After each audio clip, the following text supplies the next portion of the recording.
சென்னை அண்ணா பல்கலைக்கழகத்தில் பாலியல் வழக்கில் பாதிக்கப்பட்ட மாணவி பெயர் முகவரியுடன் எஃப்ஐஆர் வெளியானது சர்ச்சையை ஏற்படுத்தியிருக்கிறது.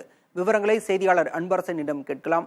அன்பரசன், எங்கே இந்த தவறு நடந்தது? பொதுவாக இது போன்ற சம்பவத்தில் பாதிக்கப்படுவோரின் பெயரையோ முகவரியோ குறிப்பிடக்கூடாது. எங்கு தவறு நடந்தது? காவல்துறை தரப்பில் என்ன விளக்கம் அளிக்கப்பட்டிருக்கு?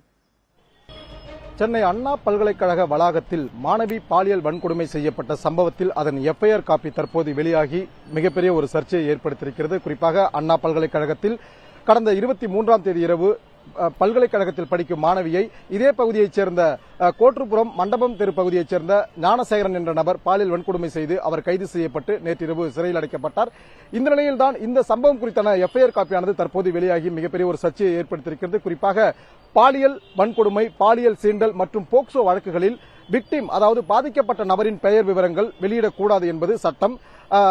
பொதுவாக பத்திரிகைகள், அதே போன்ற யூடியூப் சேனல்கள், மற்ற இதர சமூக வலைதளங்களில் வெளியிட்டால் அந்த வெளியிடும் நபர் மீது உரிய நடவடிக்கையானது காவல்துறையால் எடுக்கப்பட்டு வருவது சட்டமாகும்.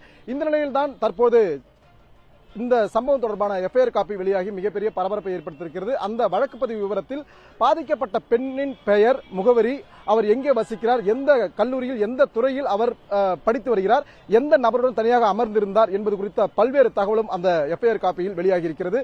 குறிப்பாக இந்த சம்பவம் வெளியாகி மிகப்பெரிய ஒரு பரபரப்பை ஏற்படுத்தியிருக்கிறது. குறிப்பாக பாலியல் சீண்டல், பாலியல் வன்கொடுமை, அதே போன்று போக்சோ வழக்குகளில் பொதுவாகவே காவல்துறையால் அந்த வழக்கு குறித்த விவரங்களை ஆன்லைனில் முடக்கம் செய்வதற்கான வசதிகள் உள்ளது. அதாவது குற்றத்தின் தன்மை கருதியும் அதே போன்று பாதிக்கப்பட்ட நபரின் பாதுகாப்பு கருதியும் இந்த எஃப்ஐஆர் விவரங்களை முடக்கம் செய்வதற்கு ஆன்லைனில் அந்தந்த காவல்துறைக்கு அனுமதி உள்ளது. இந்த நிலையில்தான் இந்த வழக்கு விவரம் குறித்தான எஃப்ஐஆர் காப்பியானது உடனடியாக, அதாவது நேற்று கைது செய்யப்பட்ட நிலையில் இன்று காலை வெளியாகி மிகப்பெரிய ஒரு சர்ச்சையை ஏற்படுத்தியிருக்கிறது. குறிப்பாக நேற்று இந்த சம்பவத்தில் கைது செய்யப்பட்ட நபர் ஞானசேகர் என்ற நபரை தெரிவிப்பதற்கு சென்னை காவல்துறை 5 மணி நேரம் எடுத்துக்கொண்டது.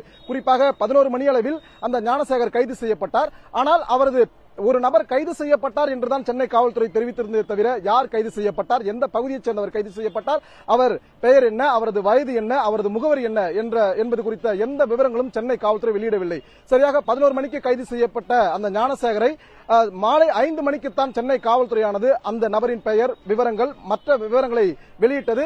ஆனால் இந்த வழக்கில் பாதிக்கப்பட்ட பெண்ணின் தரப்பு விவரங்களை உடனடியாக ஒரே ஒரு நாளுக்குள்ளாகவே ஆன்லைனில் பதிவேற்றம் செய்யப்பட வேண்டிய அவசியம் என்ன என சமூக வலைதளங்களில் பலர் கருத்து தெரிவித்து வருகிறார்கள். இதனால் அந்த பாதிக்கப்பட்ட பெண்ணுக்கு இந்த விவரங்கள் தெரிய வந்தாலோ, அவரது குடும்பத்தினருக்கு இந்த விவரங்கள் தெரிய வந்தாலோ அந்த பாதிக்கப்பட்ட பெண் மிகப்பெரிய ஒரு மன உளைச்சலுக்கு உள்ளாகக்கூடிய ஒரு சூழ்நிலை இருக்கிறது. அது மட்டுமல்லாமல் இது வழக்குகளில் தொய்வு ஏற்படுத்தும் ஒரு சூழ்நிலையும் உருவாகி இருக்கிறது. குறிப்பாக இந்த பாலியல் வன்கொடுமை கடந்த கால வழக்குகளில் தற்போது வரைக்கும் ஆன்லைனில் பதிவேற்றம் செய்ய முடியாத எவ்வளவு வழக்குகள் இன்னமும் இருக்கிறது. ஆன்லைனில் அந்த எஃப்ஐஆர் குறித்தான விவரங்கள் தற்போது வரை வெளியிடாத பல வழக்குகள். அன்பரசன், நம்ம தொடர்ந்து பேசலாம். இது தொடர்பாக பேசுவதற்காக வழக்கறிஞர் நம்மோடு இணைந்திருக்கிறார், அவரிடம் கேட்கலாம்.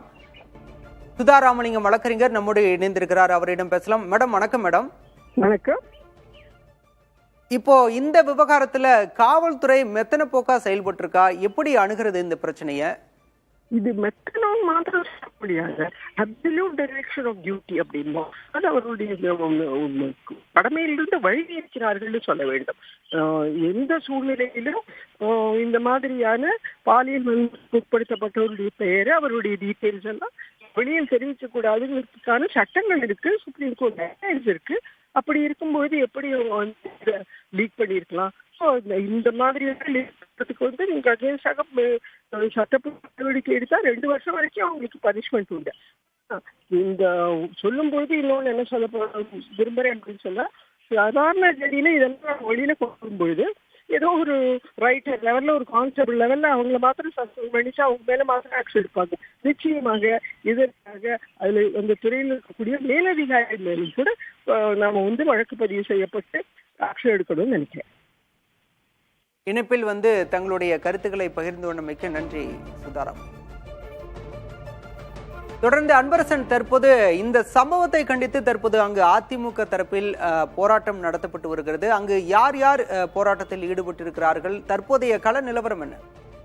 சென்னை அண்ணா பல்கலைக்கழகத்தில் மாணவி பாலியல் வன்கொடுமைக்கு உள்ளாக்கப்பட்ட சம்பவத்தில் தற்போது அதனை கண்டித்து, மேலும் அவரை 15 வழக்குகள் நிலுவையில் இருக்கும் போதும் கூட அவரை கண்டிக்காதது ஏன், அவரை காவல்துறை பின்தொடராதது ஏன் என தற்போது பல்வேறு சங்கங்கள், பல்வேறு கட்சிகள் ஆர்ப்பாட்டத்தில் ஈடுபட போவதாக அறிவித்திருக்கிறது. இந்த நிலையில்தான் அதிமுக மாவட்ட செயலாளர் விரிகை என் ரவி அவர்கள் தலைமையில் சுமார் 100க்கும் மேற்பட்ட அதிமுகவினர் தற்போது அண்ணா பல்கலைக்கழக முற்றுகை போராட்டத்தில் ஈடுபட்டு வருகிறார்கள். இதனால் இங்கு கடும் போக்குவரத்து நெரிசல் ஏற்பட்டிருக்கிறது. குறிப்பாக எதற்காக இந்த போராட்டம் என்றால், இந்த கைது செய்யப்பட்ட ஞானசேகர் என்பவர் திமுக உறுப்பினர் என்பதும் திமுகவின் ஒரு பொறுப்பில் இருக்கக்கூடிய நிர்வாகி என அவர்கள் தெரிவித்திருக்கிறார்கள். அது மட்டுமல்லாமல் இவர் மீது ஏற்கனவே 15 வழக்குகள் இருக்கிறது. கடந்த 2011ஆம் ஆண்டு இவர் இதே போன்று அண்ணா பல்கலைக்கழகத்தில் ஒரு மாணவியிடம் பாலியல் சீண்டலில் ஈடுபட்டது தெரிய வந்திருக்கிறது. இந்த நிலையில் அவரை காவல்துறை கண்காணிக்காதது ஏன்? மேலும் அவர் மீது குண்டர் தடுப்பு சட்டத்தில் கைது நடவடிக்கை எடுக்காதது ஏன்? திமுக அவரது பின்புறத்தில் இருந்து கொண்டு அவருக்கு ஆதரவாக செயல்படுகிறார் என்ற பல்வேறு கோணங்களில் தற்போது அவர்கள் கோஷமிட்டு அவர்கள் இந்த முற்றுகை ஆர்ப்பாட்டத்தில் ஈடுபட்டு வருகின்றனர். இதனால் ஒரு கடும் போக்குவரத்து நெரிசலானது ஏற்பட்டிருக்கிறது. விவரங்களுக்கு நன்றி அன்பரசன்.